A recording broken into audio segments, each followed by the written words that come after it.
So, we back at it, feeling much better. And I was almost home, and then I said, wait, I gotta record some videos, man. Cause I gotta record some videos. So,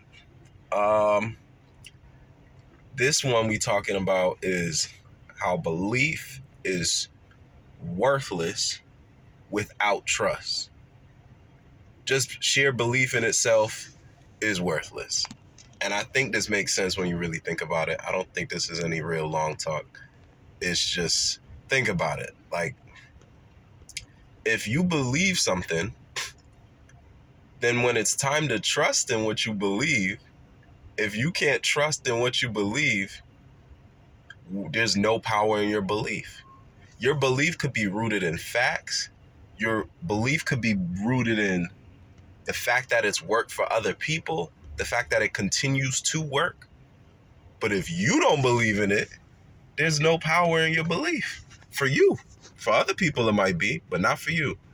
And so I say that to say we gotta understand when we believe in something, that if you can't go all out on that belief, you need to just let that belief go. And if you're gonna believe in something, then you need to go all in, be willing to completely destroy your life over it. Because if your belief is a valid belief, as in, not that the belief itself makes sense, but you're willing to put that much faith in that belief, you give power to that belief even if it ain't even true.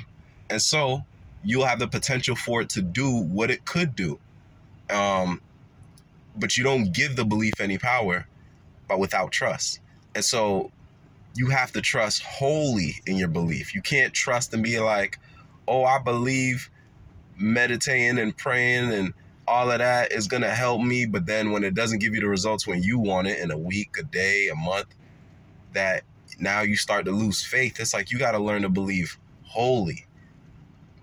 All that lukewarm, 80% in, 20% out, that's not going to cut it. And I'm not saying people are perfect, but it's to recognize that when you do have something you believe in, you got to quickly snap yourself out of it. Like, if I could put a time frame on it, you shouldn't be getting snapped out of your belief for more than like a few minutes. You know what I mean? Like a few minutes. Like, it should never be no whole day, couple days. Nah, that is too much time elapsed.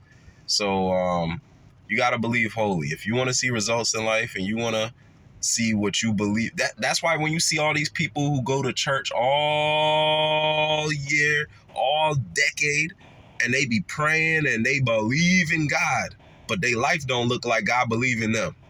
And you wonder, damn, how you go to church and you so broke? How you go to church and your family's such a wreck? How you go to church and everything in your life is chaotic? Y'all not really trusting throughout the year. They trusting for like a few minutes, maybe a few hours on a Sunday. They don't trust them other 6 days of the week. You got to trust all day long. You got to have way more time that you trust in than you're not trusting. And I like to use math. So if I'm asleep 8 hours of the day, that's 16 hours left. Out of them 16 hours, I'm going to say 95% of your time should be spent trusting. If not, if you can't get to 100.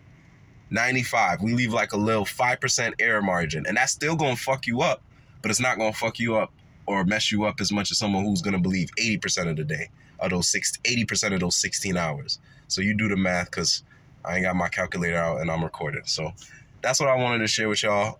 You got to believe wholly, or else your belief is worthless.